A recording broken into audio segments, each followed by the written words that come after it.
Muaz ibn Jabal деген сахаба айтат: "Я Расулаллах, инна ла муахазуна бима натакаллам бих." Сөйлеген сөзімізге hem жооп беребиз бе, о Расулаллах dedi. O Allah'ın elçisi, biz her нәрселерді сөйлей беребиз. Ошо кылган иштерибизге hem жооп беребиз бе, Кудайдын астында эртең баргандан кийин dedi.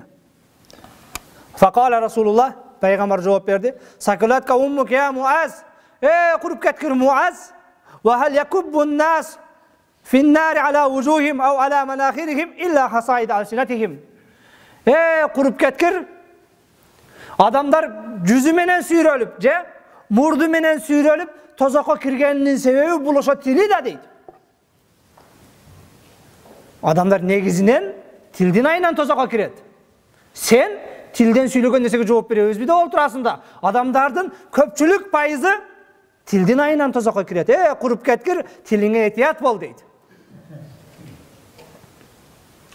Тилдин bir ура турган болсок, сөөгү, bir катуураак bir нерсеси жок. Эттен, тил бул темирден эмес, бирөөгө урсаң bir сындырып бергидей, башкакыгыдай. Бирок мына ошол жумшак тилден талкаланган, кайра ордуна келбеген, айнек сыяктуу кайрадан ордун кирейлеп толтуруп болбой турган сынган көңүлдөр толтура. Кээде машина менен сүзсөң, башка кылсаң, гипистеп башка кылып өзүнө келиши мүмкүн.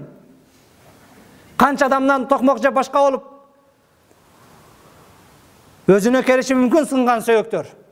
Бирок ошол бир удары жок, жумшак эттен болгон, тилден удар жеп, талкаланып, айнек сыяктуу кайра жамап болбой турган, кайра түзөп болбой турган көңүлдөр толтура. Муаз, адамдардын көпчүлүгү тилинин айынан пешенеси менен сүйрөлүп тозокко кирет dedi.